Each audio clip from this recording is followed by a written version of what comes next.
the situation in Iran is not at all good for them. The Iranians, as I said, have been preparing themselves for war ever since the ceasefire.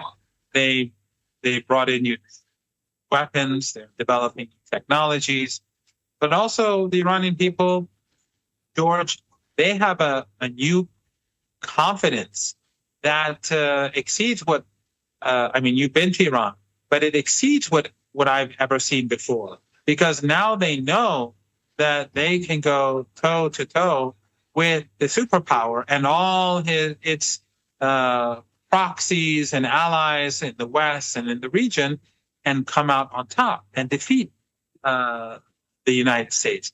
All right, guys, we are watching the total collapse of the Western moral narrative in real time. Professor Mohammad Marandi just went on camera and absolutely shredded the illusion of American and European supremacy. He breaks down exactly why the Global South is no longer flinching at these unhinged nuclear threats dropping on Truth Social, and why the political establishment is in a state of absolute panic right now. Before we jump into the tape, this is Floor Leader Insider. We are razor close to hitting our 1,000 subscriber milestone, so if you want to help grow this community and cut through the geopolitical propaganda, hit that subscribe button right now. Let's roll the footage. Let's turn to Iran then. Since we last spoke, indeed, since I got on an airplane last night, the war has effectively begun again. Missiles are flying, blood-curdling threats on Truth Social have begun again, and I did in my monologue, that last night's threat by Trump marks the third obvious threat of nuclear war that he has made against Iran. I can see no other interpretation of his words. Now, some people might say, well, Trump's obviously going mad. But he is the commander-in-chief, and there's no reason to believe that if he made such an order, that it wouldn't be carried out. So we're back into highly unstable and dangerous territory, aren't we? Well, we've always been. And, George, as I know, you have always been skeptical with regards to U.S. intentions and MOU. The Iranians are utterly skeptical. They never expected the United States to implement anything in the deal willingly. And the difference with this agreement with the United States and past agreements is that the Iranians have their own leverage. Right now, the Iranians, I should say to your audience, that the Iranians are exporting huge amounts of oil, disproportionate to the other countries in the Persian Gulf. They were preparing themselves for this day. But the Americans are also trying to prevent the Israeli, or they're cooperating with the Israeli regime to keep the occupation. They are holding back on their obligations with regards to Iranian assets, and also with regards to the sanctions. Americans are not honest. But what the Iranians are doing right now is they're preparing themselves for the next round. The oil that they're exporting, they know that they have to prepare themselves for a potential second war, because we're dealing with the United States. We're not dealing with a country that is normal, that behaves normally. It's a country that threatens to annihilate other countries, and you won't even hear journalists talk about it. Just like when they slaughter 100 people a day in Lebanon, Western journalists and Western media, Western elites don't even talk about it. Or as we speak every day, as they're slaughtering Gazans and killing kids who are going to school for exams, or shooting them in the head as they're in their tents at school, you don't even hear about it in the Western media. So Iran knows that there's no such thing as international law. There's no such thing as an MOU that will hold the U.S. back. So Iran is using this opportunity basically to prepare itself for another war, potentially. Hopefully, the United States will recognize that this will only bring about a global economic crash, far worse than the 1930s, and that will prevent it from making the ultimate miscalculation. But when it comes to adherence to international law, agreements, or morality, Western elites, Western regimes are the worst in the world.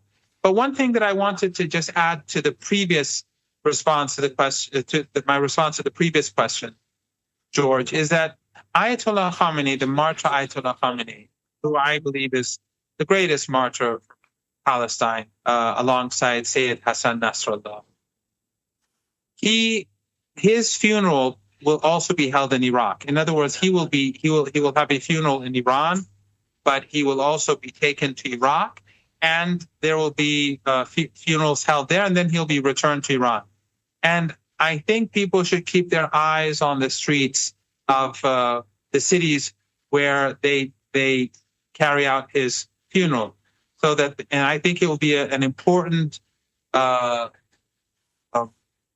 show of strength for the Americans to understand where the sentiments of the people lie.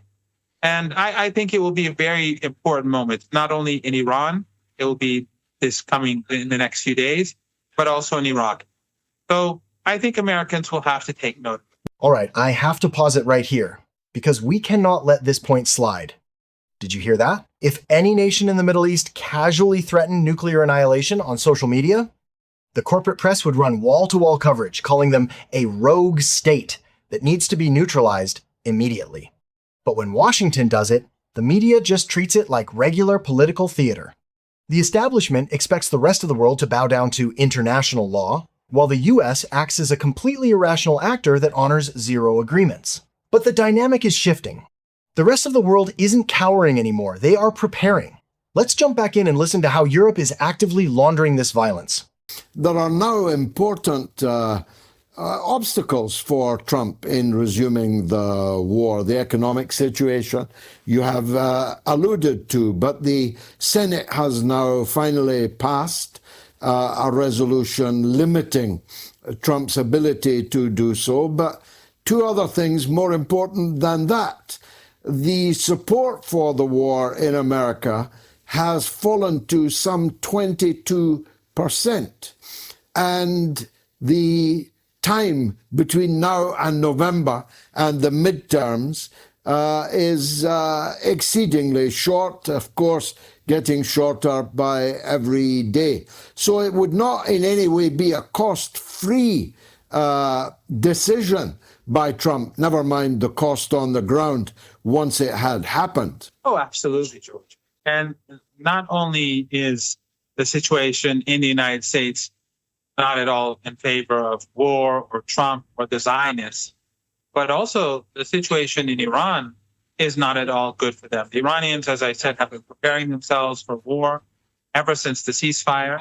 They brought in new weapons, they're developing technologies, but also the Iranian people, George, they have a new confidence that exceeds what, you've been to Iran, but it exceeds what I've ever seen before. Because now they know that they can go toe to toe with the superpower and all its proxies and allies in the West and in the region and come out on top and defeat the United States.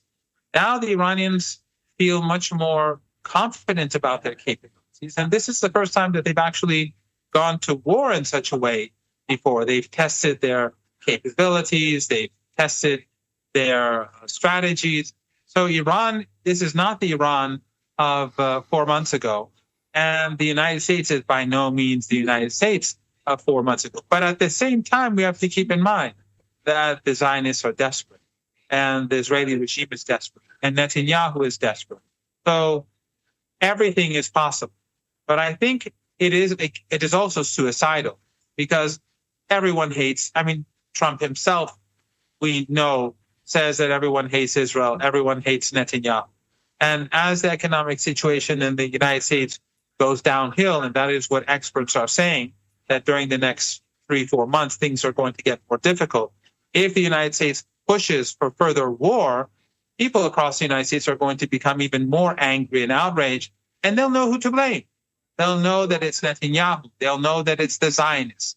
They'll know that it is Trump who's being obedient to the Zionists.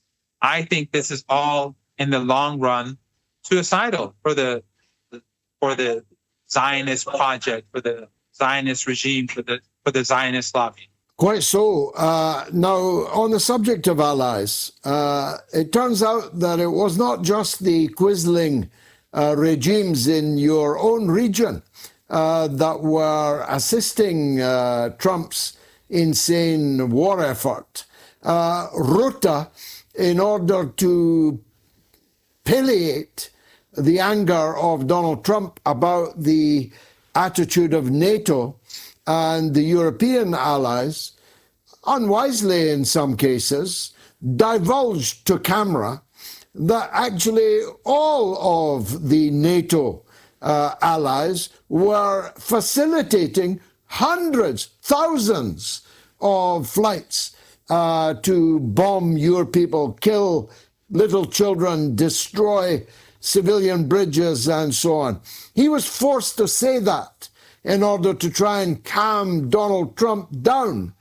And much to the embarrassment of people like Meloni in Italy, or Starmer, if you remember him, in England, they were claiming they had nothing to do with this war, and Ruta has now had to cough up that actually they were deeply involved in the war. Well, I don't know what bootlicking does to the brain, George, because obviously in this case, it has done the entire Western European establishment a great deal of harm. God forbid anyone that we know would ever stoop to such a lowly act. But you're absolutely correct. We knew this was going on, but it just shows the hypocrisy of these Europeans.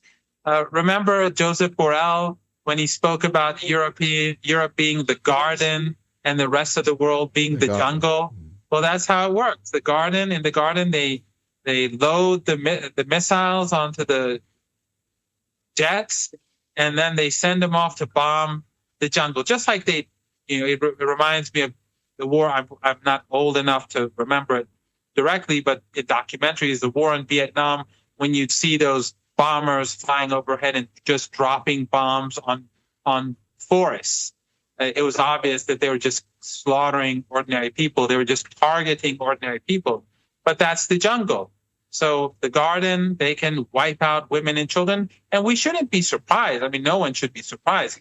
For almost 3 years, it's been 3 years now.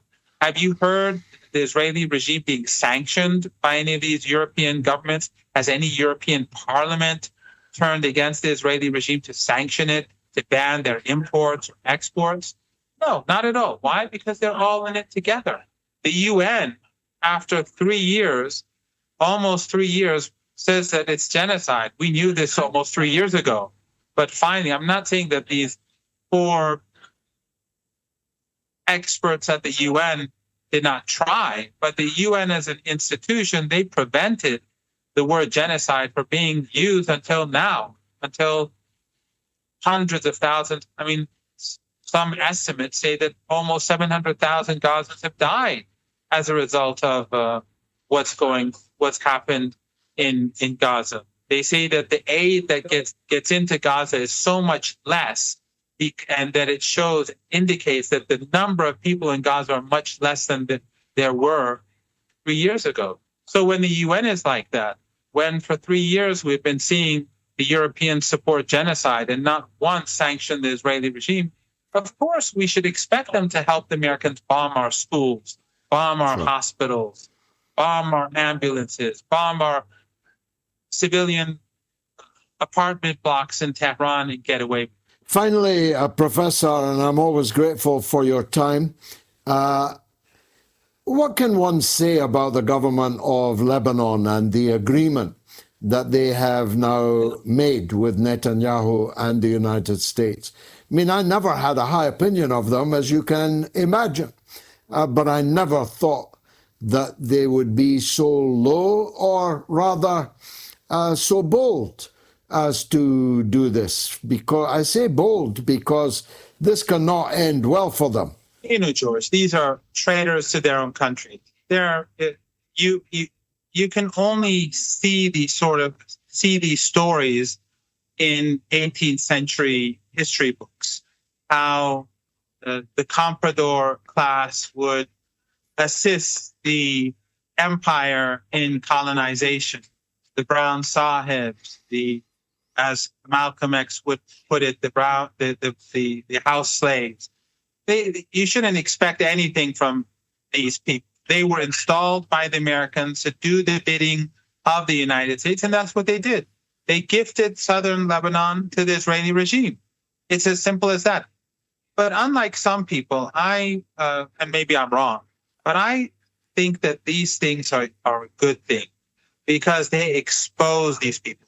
Some of my friends in Lebanon who've been always pretending that, during the day, they always pretend that it's night. And when it's night, they pretend it's day.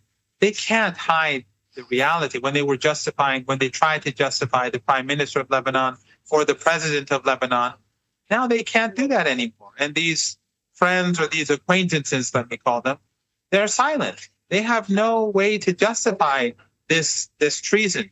And for me, as I said, it's a good thing. Just like I think, contrary to the popular view, I think that Al-Qaeda in Syria actually was a good thing. True, it helped the Israeli regime in the short term. True, it hurt the Palestinian cause. True, it hurt the axis of resistance in the short term. No doubt about that.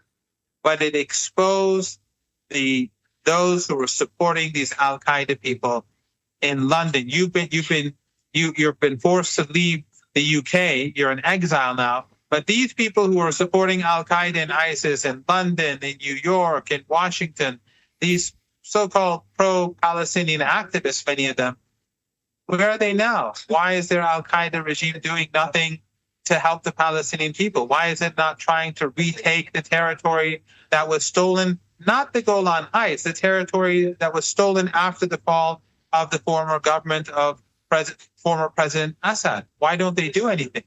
Why is he, instead of helping the resistance in Lebanon, why has he tried to prevent Iran from smuggling aid to Lebanon during the past 3 months? He's shut the border in order to strangle the resistance against the Israeli regime.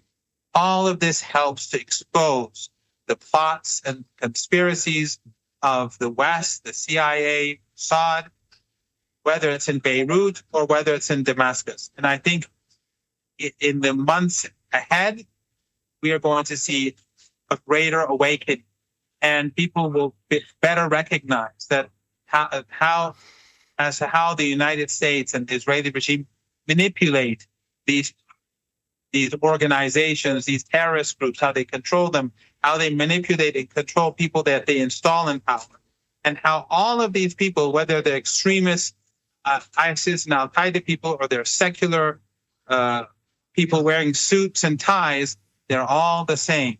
They're tools of the empire. Okay, we need to have a serious conversation about that garden versus the jungle quote, because it is the absolute Rosetta Stone for understanding everything the Western establishment is doing right now. When EU Foreign Policy Chief Josep Borrell called Europe a garden and the rest of the world a jungle, it wasn't just a slip of the tongue. It was the quiet part out loud. It is the exact colonial mindset that drives modern foreign policy. They sit in their garden in Brussels, in London, in Washington, wearing nice suits, talking about human rights, democracy, and international law. And meanwhile, in the shadows, they are loading targeting systems and missiles onto jets to go drop on the jungle. And they expect you, the public, not to notice the hypocrisy. They expect you to believe that when they facilitate the bombing of civilian infrastructure, schools, and hospitals, it's somehow civilized because of who is pushing the button. But what Professor just exposed is the one thing the corporate media is absolutely terrified to admit. The jungle isn't afraid anymore. Think about the picture that was just painted. For decades, the US has relied on the threat of overwhelming military force to keep the world in line. But look at the reality today. Support for a ground war among the American public is sitting at 22%. They have an election rapidly approaching. The domestic economy is teetering on the edge of a massive crisis. The empire is stretched completely thin. And on the other side, you have an adversary in Iran that is exporting massive amounts of oil, bypassing sanctions, and using this geopolitical window to rapidly prepare. As Marandi said, they are looking at the United States not as a calculated, untouchable superpower, but as an irrational, desperate actor. The people there finally realize they can go toe-to-toe with the Western war machine and survive. The intimidation factor is gone. This is why the establishment is acting so erratically. This is why you see unhinged threats of nuclear escalation on social media. It is the behavior of a unipolar empire that realizes it is losing its grip. And what are the European allies doing? The exact same people who spent the last 3 years lecturing the world about morality and international law are now being exposed for secretly facilitating thousands of bombing flights. They haven't sanctioned Israel once. They haven't pulled back their military support. Their moral superiority was always a myth. It was just marketing. What we are watching is a desperate, suicidal grasp to maintain hegemony. They are willing to push the world to the brink of an economic crash, or worse, nuclear conflict, just to protect a geopolitical order that is already collapsing. They are losing the narrative, they are losing the global consensus, and, most importantly, they are losing the consent of their own citizens who are waking up to this madness. This is exactly why we break these things down on this channel. You will never get this level of geopolitical truth from the legacy media, because the legacy media is paid to protect the garden. It is our job to rip the script apart and show you what is actually happening. Thank you so much for watching. If this commentary helped you see through the fog, please make sure you are subscribed so we can hit that 1K milestone and keep exposing the narrative. This is Floor Leader Insider. Stay sharp, and I will see you all in the next one.